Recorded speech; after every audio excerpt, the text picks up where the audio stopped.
Hello and welcome back to Microsoft Flight Simulator 2024. Thank you very much for joining me in today's video, and really I guess I can omit the 2024 bit now, but never mind. Today I'm going to be flying the Just Flight PA-28R Piper Arrow III, or Piper PA-28R Arrow III. That is the correct order in which that is supposed to be said, which has been updated to Microsoft 2024 standards with the new native flight model, some texture improvements, I think, some better performance, better ground handling, that sort of stuff. Also, ties that are hooked into tarmac, but we're going to ignore that. There are certain things, certain limitations that we still have to deal with Microsoft Flight Simulator, and of course, if you're going to have tie downs, it is not going to know whether or not that is in tarmac. We'll just pretend there are little hooks in the tarmac there ready to be connected to. Anyway, I'm going to fly this aircraft without looking at the checklists because I've done enough time in this aircraft that I should be able to remember how to fly it. Now, before I roll the intro, a couple of things that I think I should have to note, and one of them, quite importantly, is if I go into any external camera, you may notice that the lights do not appear to look switched on.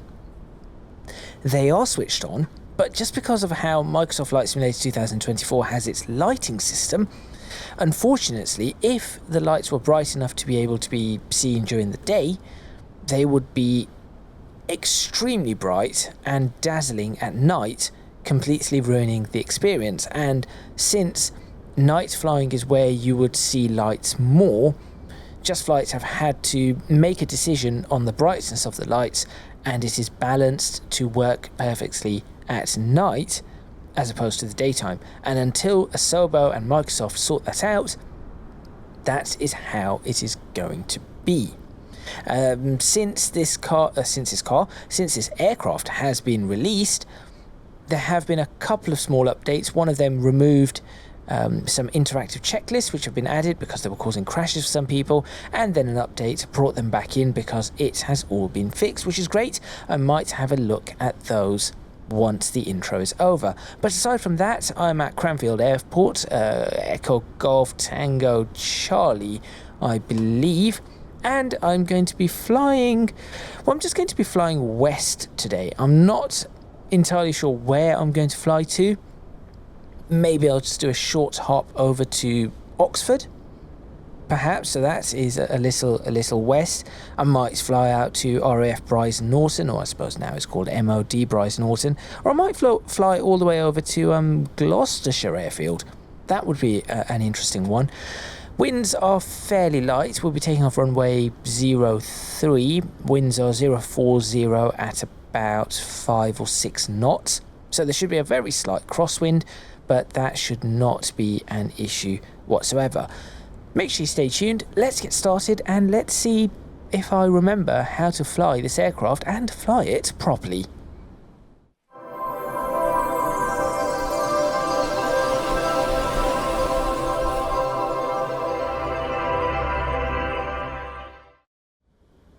Right, in the aircraft, a couple of things to note. One of them is that the interactive checklists are down here. So you can just click through them. If you go to the bottom, you can do a rotate, or you can, how do I get rid of the rotation? There it is. There we go. And I'm not sure if these can be dragged around. I think there is a way to drag these around, but you can just click on the edges for next pages and previous pages, which is pretty cool. That is an interesting way of doing things. And if you want to have your own images, you can just go ahead and put it in that folder right there. So I'm not going to be using that. I'm just going to put them back. But just so that you know. And then they have the new EFB. I will admit, I did prefer the red and green as opposed to this sort of on and off with the grey. I think it is a little bit easier to see with the red and green as opposed to what we have here. Nonetheless, it still works. We can change out the equipment of the aircraft right there. I already have it set with the GNS 530 and the old Bendix King, whatever this one is called, a 160 something, KX 175B. There we go. So this is the configuration I'm going to run in, but you are free to run in whatever configuration you wish to do so. And also, if you want to, you can click that switch there, and that removes the EFB, which I may do at a later time in this video. That is not the right registration for this aircraft. I'm trying to figure out how that has happened, because this is TEBS, G-TEBS, isn't it? TEBS, not RZBS. Interesting. Well, there we go. There's perhaps a small issue. Anyway, time to get myself running with this aircraft. I'm not going to go through any of the I'm going to check all the lights outside or anything like that. Let's open up the window though, just so that we can hear a little bit more of this. Head tracking I do have, and I'm just going to, before anything, get the barometric pressure sorted, which is comma as opposed to B, which is it has been in Flight Simulator for the odd 20 years or so. I'm not sure why they changed the default, but there we go. Nav lights can go on. I'll remove the yokes for now, and head tracking, I'll switch my head tracking on and actually have it running in a few moments. Right, nav lights on. Battery master switch goes on. Checking fuel. Fuel tanks are pretty much full, so that is fine. No auto fuel selector for me, because I prefer not to. This should actually be off at this point in time, the avionics, so I'm going to ensure that the Garmin system is off. We're going to put the fuel pump in, put some fuel into it, prop goes full forward, throttle half an inch open, mixture full forward for a few seconds. That seems good enough, and then I'm going to turn the key and get the aircraft started. And there we have it, nice and simple. I really like the sound of the turbulence coming off piping through the window. That is really, really nice. Let's go ahead and ensure that all of these are switched on. So that can go to ADF, that can go to standby, that can be switched on. That's the GPS now coming alive. That is looking reasonable. Right, I really should have had the beacon on as well, but there we go. Pitot heat probably will not be necessary today. I am going to get some lighting on the instrument cluster. Just going to brighten that up a little. That one is not sure. I think that's the green ambient light, the glare shield light. Not entirely certain though. Again, because of this night-day thing in Microsoft Flight Simulator with the lighting, it is quite difficult to tell. Right, I believe I am good to go, so I need to head to runway 03. Now if I pull up Navigraph, it depends if it's going to let me in today or if it's going to load it properly. It is. Has no idea where I am. There I am. So I need to turn the aircraft around, go down Alpha, down Echo, and then on to 03. And to be perfectly honest, given the length of the runway, this I've seen 737s and things can land on this. I'm just going to take off from there. I'm not going to bother going back. Not going to bother going back on it, backtracking along the runway. So once I've done that, I'm probably going to fly over Milton Keynes and just head out west. As I said, maybe try and see if I can pick up a VOR across Daventry and see if there's anything there. Possibly, in fact, I could potentially, it's just potential, I could fly NDB to NDB, so I can tune in 335 for Westcott, get there, tune in 367 for Oxford, and then choose whether or not to land there. And if I continue further, 331 for Gloucestershire. I could just do that. That would be a really interesting way to fly. In fact, I'm going to tune that because that is actually a very interesting way to fly that I have not done before. So there we go. The ADF is set. So we're going 335, 367 and 331. So all I have to do is remember 367 and 331 really. Okay, let's go ahead and get this aircraft moving. I'm going to ignore person, switch on head tracking so that I can look around, which I can. Excellent. And hopefully my rudders work well today. I think they are a little squeaky. I think perhaps a little bit of dust might have got into them. Bring the mixture back as not to foul the plugs. I say that, I'm not entirely certain if that is actually modelled in Flight Simulator 2024 with this aircraft. I know it is modelled in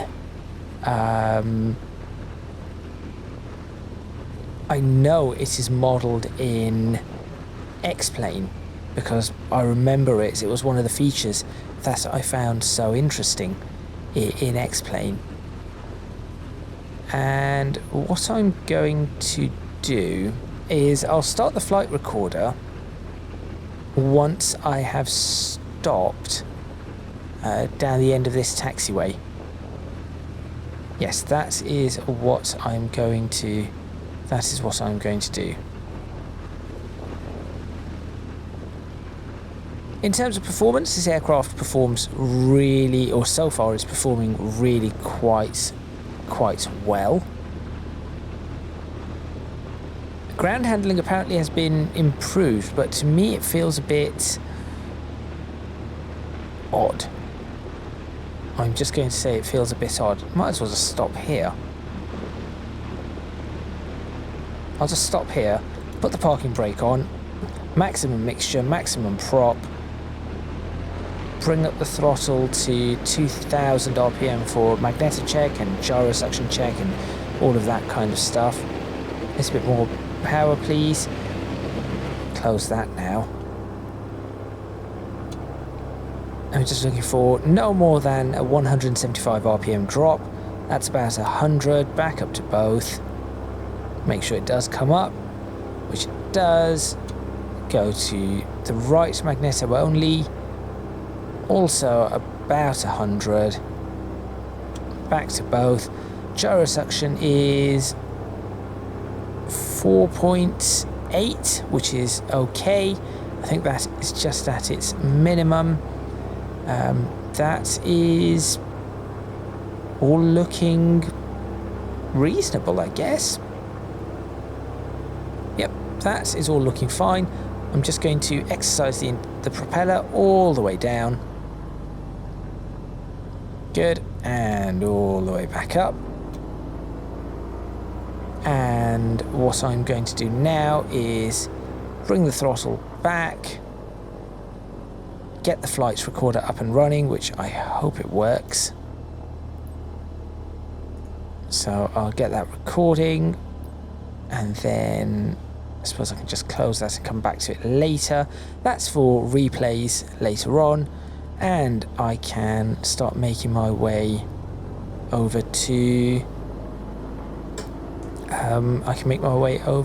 the runway. So landing lights, strobe lights go on, flaps go down one stage, runway is dead ahead. You can see the windsock, so taking off runway 03, which is in that direction. But you see the windsock, so you'll see why I'm actually doing that. The aircraft, I'm just checking the movement of it. It is very... I know they said they have improved ground handling, but it feels a bit... very sharp. Not sure the real aircraft is quite as sharp as that. But here we are. We'll just line it up. Fuel pump remains on, and I think we are good to go.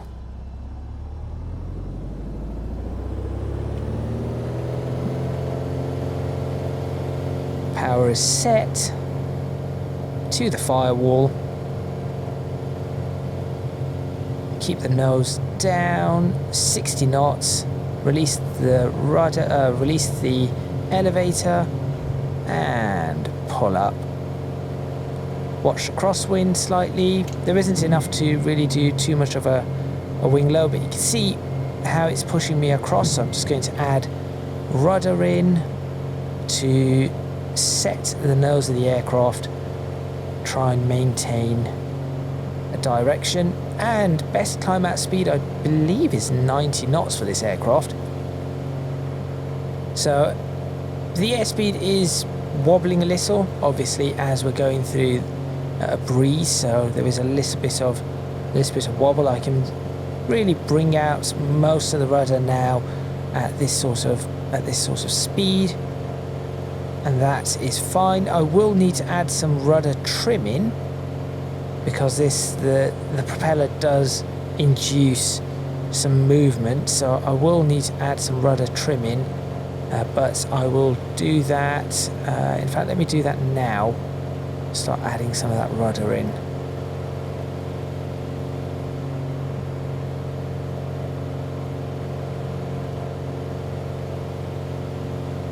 There we go.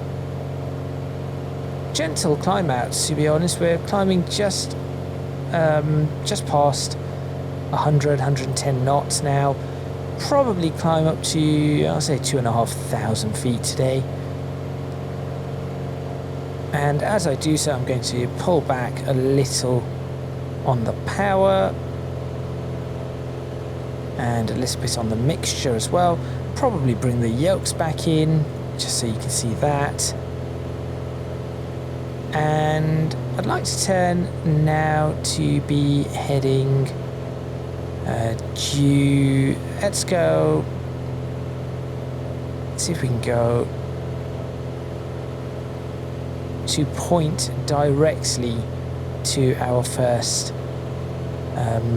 waypoint, which is Westgate.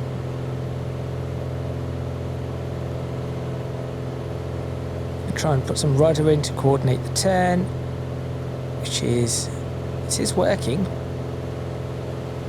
Excellent.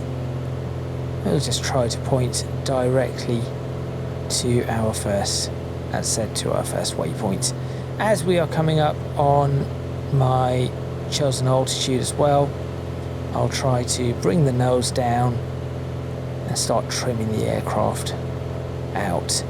So we will start increasing speed.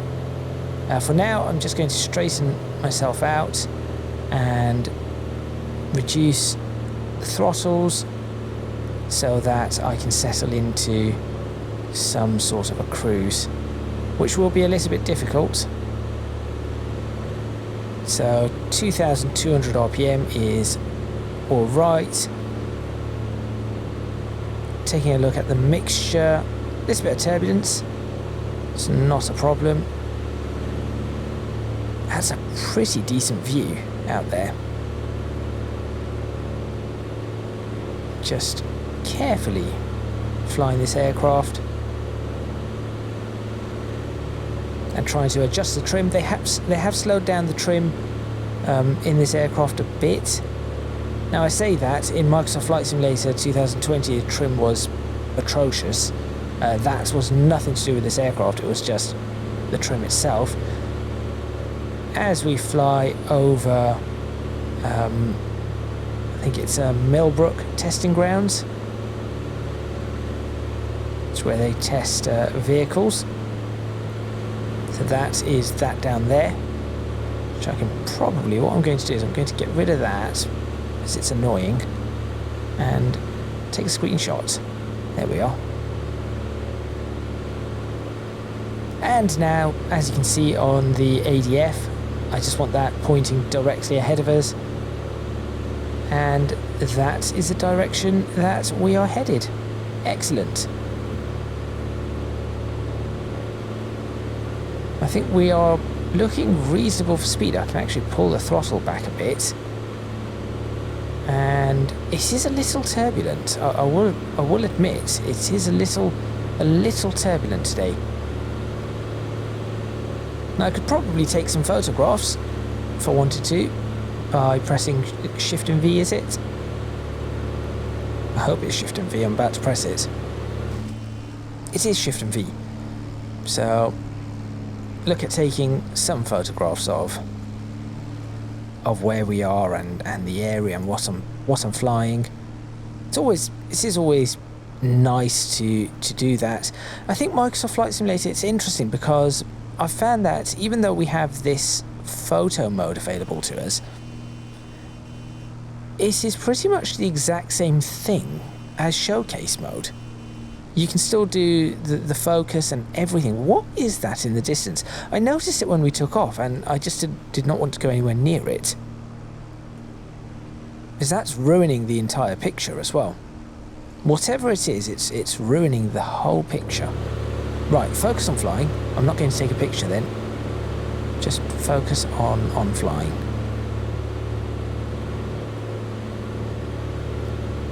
So I have sort of stabilised the aircraft, still working on it a little.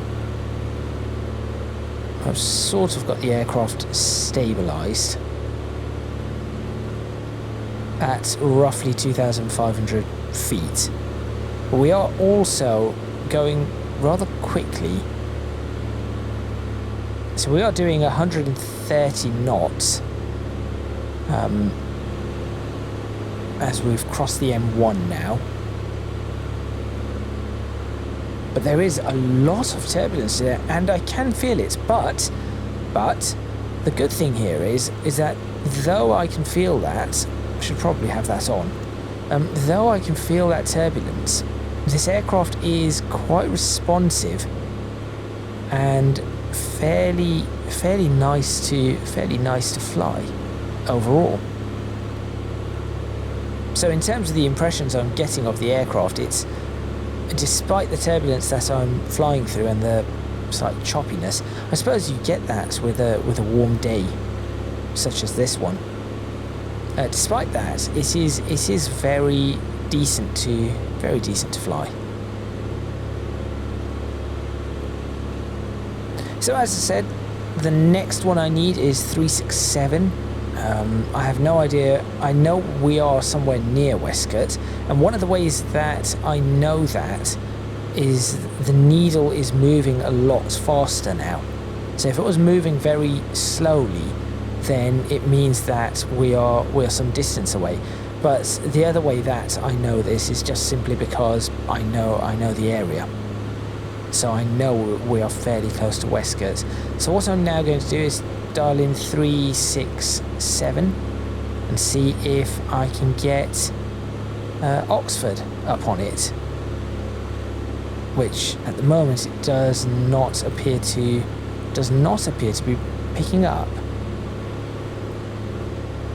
That's unfortunate. So there we go, it's picked up Oxford now.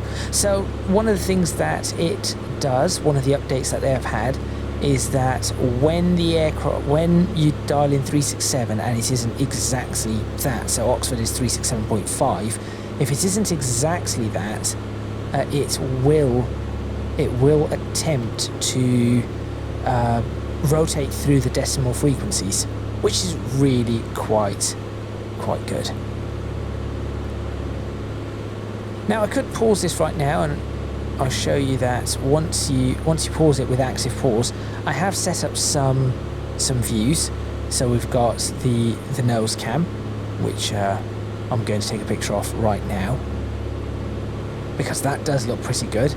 And then I've got one of the wing views, which is also a fairly nice view here. So I've gone ahead and set some of these up. So we have the other wing, not much really to see there, and then sort of a wing behind the wing kind of view that I've set up here, just so that you can see when I have the flaps out or something, when I do the landing, it should look somewhat reasonable. So I do have those also set up, and Just Flight have a few of their own set up as well.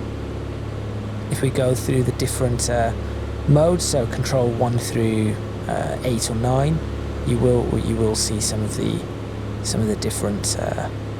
different camera views.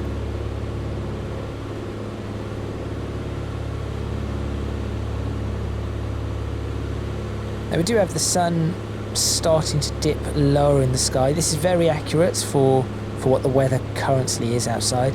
I am flying this live, so not only am I doing this as live weather to the time in sim, the time is actually synchronized to what time it actually is. So the weather and everything is pretty much perfect. It really is. Really is pretty much perfect. In fact, I can sort of feel the warmth. There is a realistic sensation here, because what I'm feeling in the real world to what it actually is, and what it feels like, what it would feel like in the sim, is pretty much identical. So that is quite cool. Now I'll probably take most of my pictures off camera, just simply because I do not want to waste too much time, and it's really the flying of this aircraft that I'm more interested in. I'm not going to be doing any stall testing or anything today, but this aircraft has always been pretty difficult to stall. It is designed to... It's a very nice aircraft. It is designed for people perhaps wanting to step up a little bit into doing solo flights, and as such it has some complex systems, but for the most part it is still very, very basic. Nice six-pack. It does not even have colour on the attitude indicator. We do have ILS, we've got 2 nav radios, we've got the ADF, the NDB system, we've got a DME system, which is this one over here, and then we've got a very rudimentary autopilot system also, which just gives us heading hold. You can do nav mode on it as well, or you can have it in manual with the roll, so there is that too.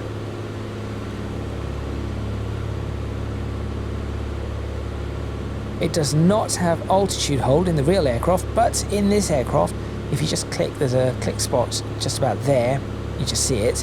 When you click there, it does activate altitude hold. And also, if you want your heading to match where you're going, there's a click spot right there, which will match your heading bug to your current direction of travel. So that is also pretty nice. This is a little bit... This is a very, very interesting flight. The aircraft is very nice. As I said, it's very nice to fly, very smooth. But the skies are a little bit choppy today, a little bit rough. So I'm having to trim a little and make some adjustments here. Just drop as I'm being just buffeted around a little at roughly 2,500 feet.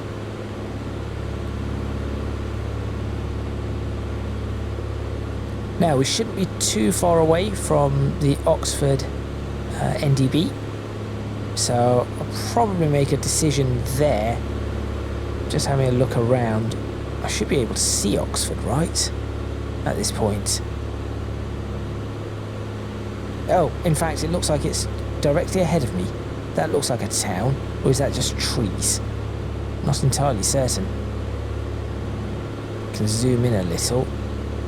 No, that's all trees. Where is Oxford?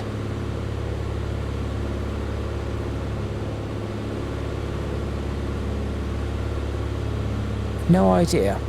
We'll turn a little bit more towards the NDB. This is quite difficult to see as the sun is coming down, but that is truly the beauty of flying. This is very, very nice.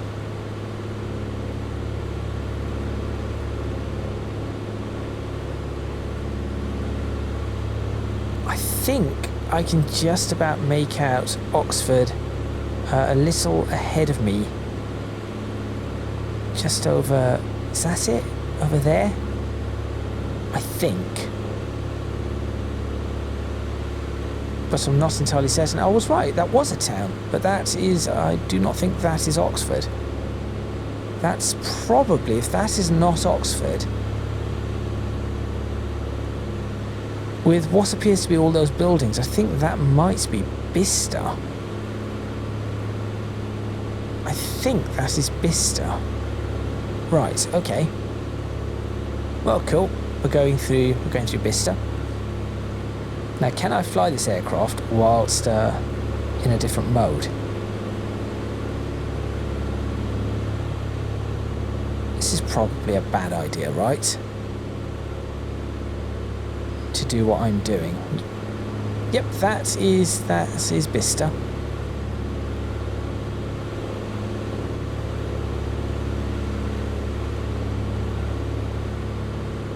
See, it is a bit choppy, even for I think passengers would not be the happiest on today's flight, but it is fairly normal to have such kind of weather.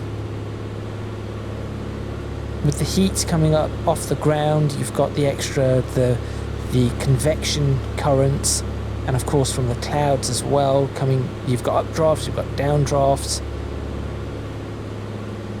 So these are all things that need to be looked into and worked on and taken into consideration. Now, do not mind that amber flashing light. I believe that is the emergency gear drop, which would be if you have forgotten to drop the landing gear. When you get to a certain speed and certain flaps, I believe it should drop the landing gear itself, and that control is just here, I believe. But I'm not going to touch that. I should not, to be honest, I should not be forgetting to drop a landing gear, because I do not fly Cessnas, so I know that every aircraft I've flown, or I generally fly, have landing gear that need to be retractable landing gear. That is, obviously all aircraft have landing gear, but retractable landing gear. Right, we have an airfield directly ahead of us. How long have we been going? About 35 minutes. I think we could go a little bit longer. Perhaps I should fly over to Gloucestershire Airfield. And the reason for that is because I think there was a video I did a few episodes ago, and my intention was to land back at Gloucestershire Airfield, where I took off from. I think I took off from there, and I never did. No, did I take off from Cotswold Airport? I think I might have done that, but I never landed back at Gloucestershire Airfield because I was looking for an airfield to land at, and I could not find one. I drifted off somewhere because I wasn't really looking at where I was going. What airport is this one? Is this just Oxford Airport?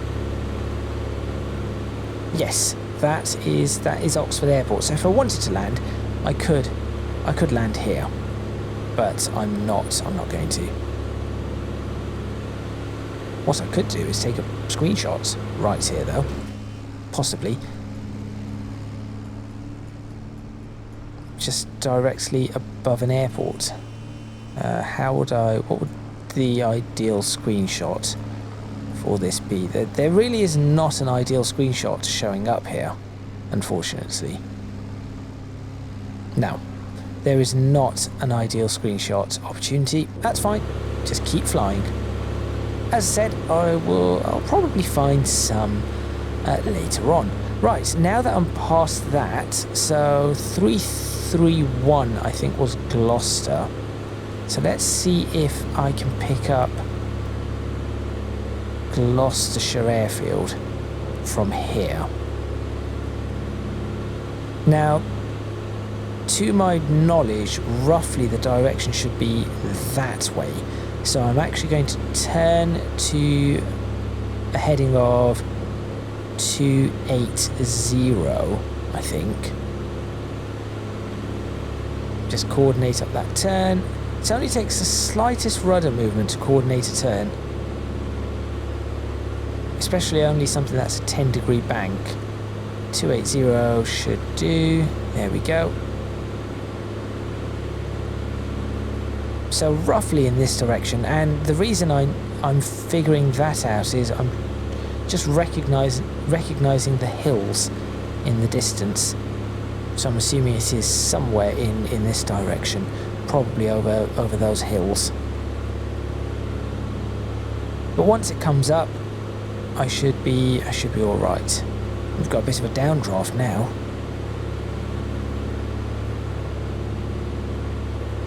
Flying this aircraft is very, again, this is better than default Microsoft Flight Simulator, of course. Oh, that's even nicer. That's so much nicer. Not sure I should be able to see the glare through it, but that's fine. Another example of a screenshot.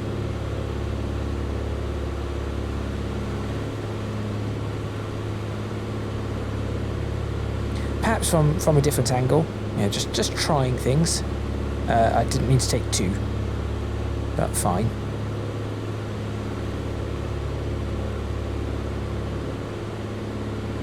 Yes, I think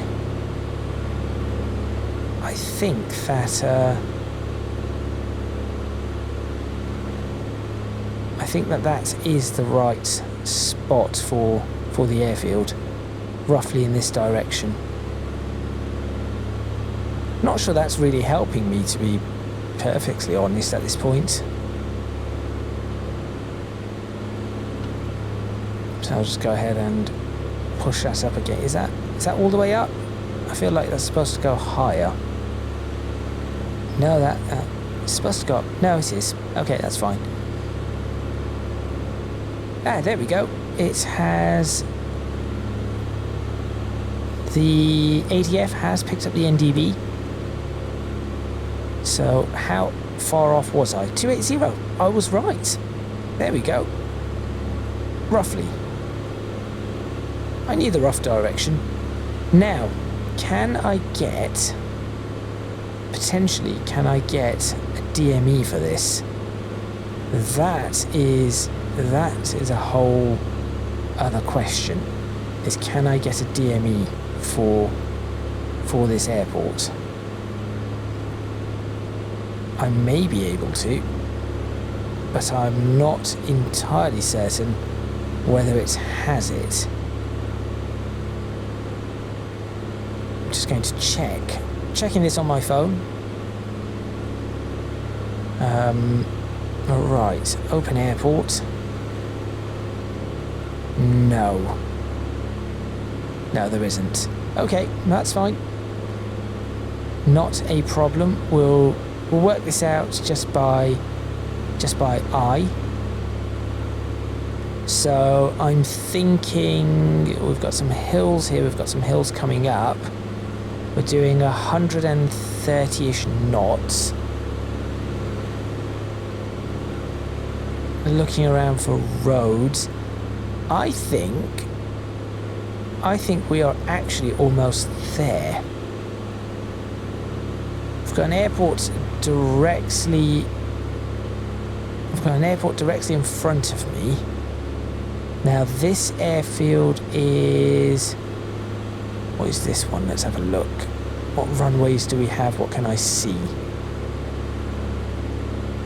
So... oh, looking out the window quite seriously now. I'm not sure what this one is. I know I'm near Bryce Norton and Fairford, but I think I'm past Bryce Norton now.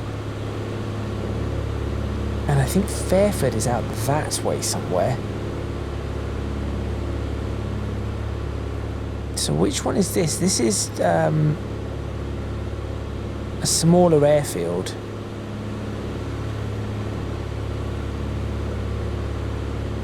Couple of runways.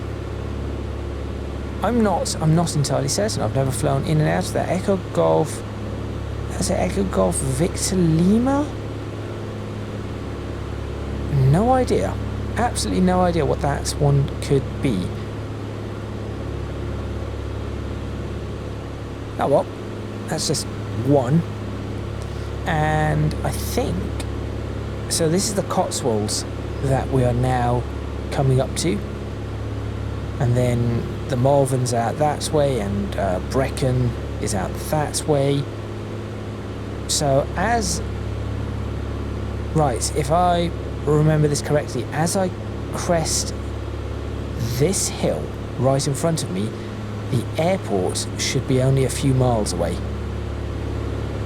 Yes, that is seeming to be correct, because I know this, again, this is an area I know somewhat. So I know the Cotswolds, and sort of, when you are on the ground, it's a little different. So I'm sure people have realised this, but when you're actually on the ground and looking at this sort of stuff, it isn't the same. It really does not. It does not appear in the same fashion, or it does not appear to be or look exactly the same as when you're in the air. It just looks very, very different. But I'm just trying to recognise the hills and the valleys, and trying to figure out where the road would be. So I'm guessing the M5 is somewhere between there. And that just looks far too far away for it to be Gloucestershire Airport to be there. And I can just about make out the River Severn actually widening there towards an estuary, so that's towards Bristol. So therefore, I think it is just over this hill. So once we get over the hill, I'm going to, I suppose, slow down. Yes, yeah, so I shall slow down, and we should bring it in. So, landing runway. There is a runway 04 for this airport. I'm not sure if that's... I think that would probably be the best runway to land on. I'm also climbing. But yes, there is a runway 04 for this airport. So maybe I should look into landing there.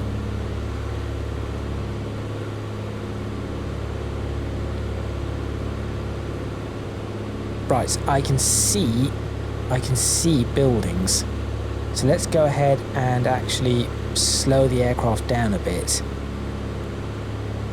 I'd like to get the aircraft down to just under 120. Let's get it to, if I can, I'd like it to get down to 110 knots, if possible, as we get over this hill. Yep, that's a town or a city.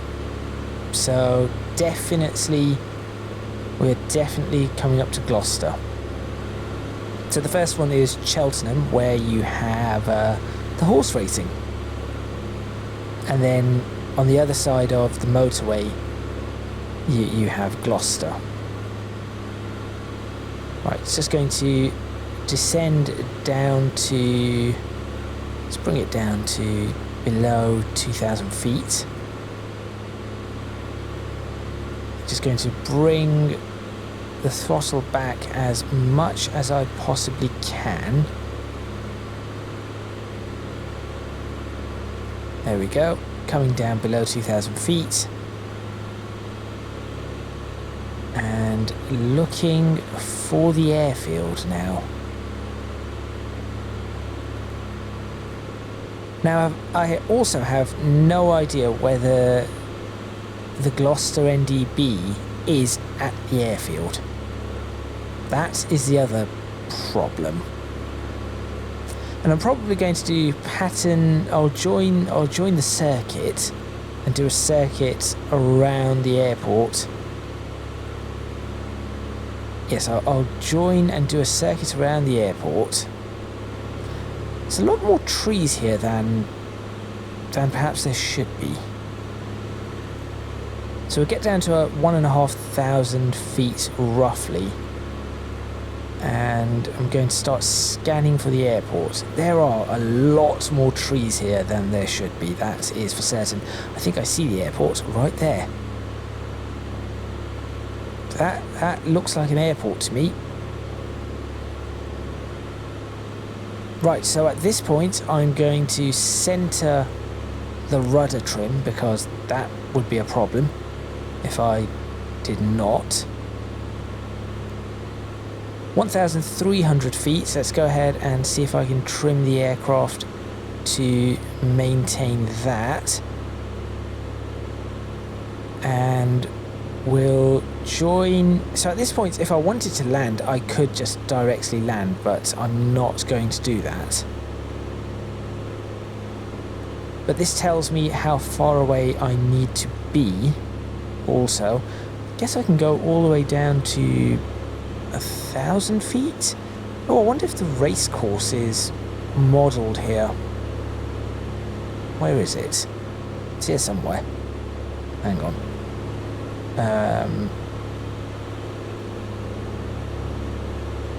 It's out there. I do not think it's modelled.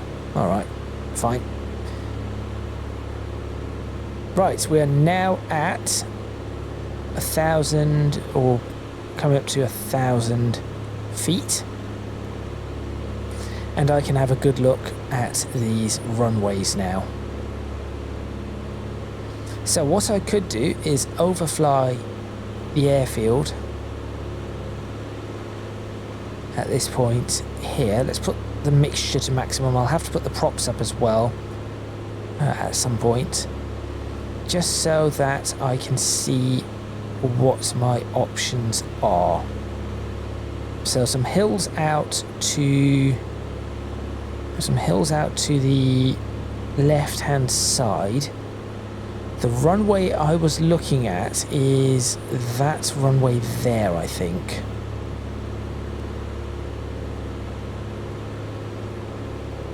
Yes, that looks like a good runway option. Okay. I think I can land that. Right? Yes, I should be able to land that. That does not look horrendously bad. Apart from the fact that I thought I saw something on the runway. No, it just looks like a texture.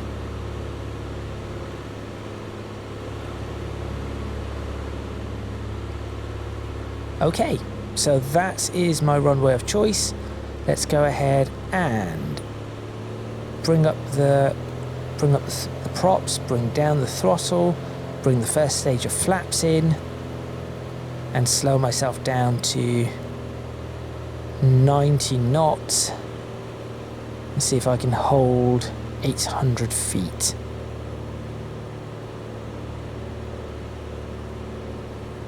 for runway 4. Come on.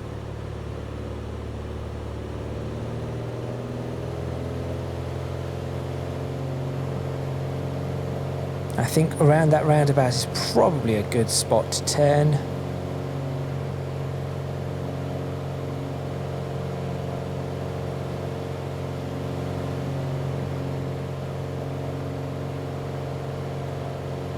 There we are, holding 90 knots as I go about the turn to line up with the runway.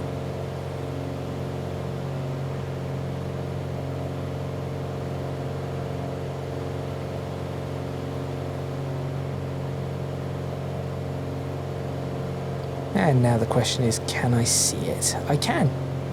Excellent. That has worked surprisingly well. Gear can come down at this point. We are slightly high, but not by too much. Second stage of flaps. Trim down.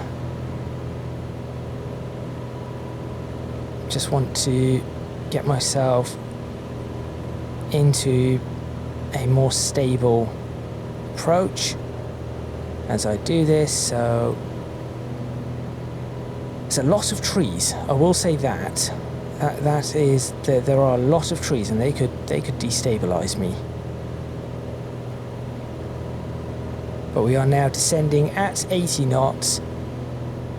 Oh, bit of a wobble, which is fine. Get ourselves lined up towards final. Maximum flaps. Over the A40 we go. Ooh. Watch the trees pulling you down.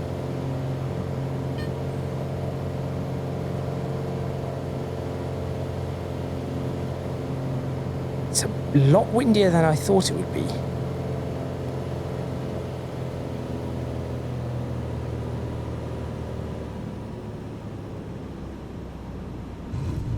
And we are down. Not on the centre line, which is poor, but we are down. Also, I'm not sure this is actually an active runway, but there we are. Right. Okay. Overall, that was pretty all right. I could have done better on the landing, but I think that probably requires me to maybe probably figure out how to line up a little bit better. I think the trees near the runway were a bit much. I do not recall those trees being there. Not that large and not that many of them anyway. So yes, there was that. Also, are there missing buildings here? I'm not certain. I'll just go this way. But that brings me to the end of this flight, and it was a pretty decent. I'd say that was a pretty decent flight overall. So, thank you very much for watching. Please remember to click on the like button if you like this video. Subscribe to the channel for more videos on Microsoft Flight Simulator. I think I could fly this around in a few areas and I could find some interesting areas for this aircraft. And I think it would fly really, really well. I much prefer these to the Cessnas, and of course Just Flight have done a fantastic job, as they often do. Leave a comment in the comments box below with ideas of where I can fly. I have some commercial flying to do as well, so not just this general aviation. But yes, do let me know with any ideas you have. If you can do so, please do consider supporting me on Patreon, link in the description box below, as are links to my social media and Discord server. That is all from me, and I shall see you next time in Microsoft Flight Simulator 2024 for something. Well, I'll do something. Some sort of flight somewhere, of course, but I'm not entirely certain what it would be. There we go.